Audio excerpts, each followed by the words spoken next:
So this is a super quick video guys kasi ipapakita ko lang sa inyo tong nabili ko sa Dali. Tada! Super good niya kaya gusto kong i-share sa inyo kung hindi niyo pa to nakikita. 9 pesos and 75 cents lang to sa Dali. It reminds me of Nuda Crunch kung familiar kayo doon. Kaya trinay ko, bumili ako.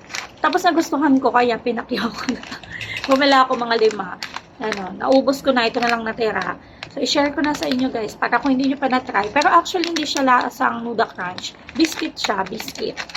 Mukha lang siyang chichirya, pero biscuit. Ang lasa nito, parang ano pala, parang alam nyo yung chichirya dati na spaghetti. Yung parang tomato, gano'n. Pero maanghang to. Sarap niya, promise. Pakita ko sa inyo guys. Pinatry ko rin to dun sa mga cottage ko. Nagustuhan nila. Ayan, ganito itsura niya. Tada! Diba? Kamukha niya yung parang spaghetti. Kalimutan ko yung ano nun eh. Ayan na.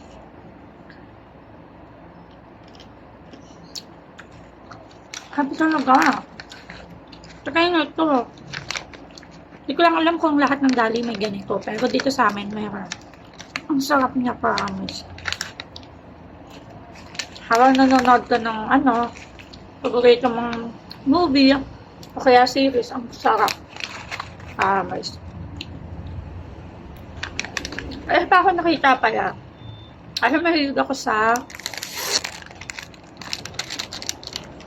ako sa crostini. So, nakita ko to. Ito, na-try ko na yung chocolate nito. At ang sarap no. Pero itong, ang flavor ba to? Ito lang kasi yung flavor na nandun eh, nung bumili ako. Vanilla cream. Try ko din. Ang same lang to dun sa chocolate. Siyempre, same brand lang. Ang tinapay nito, ayan. Parang yung Monay style. Ganyan siya kalaki.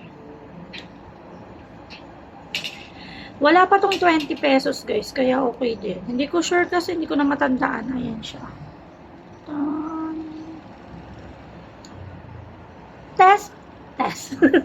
Taste test!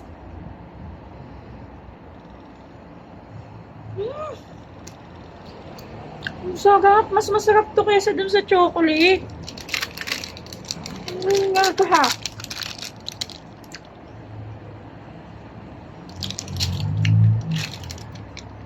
Harap. So, ayun. Punta na kayo sa Dali. Bili kayo nito. Go, go, go, go! Bye-bye.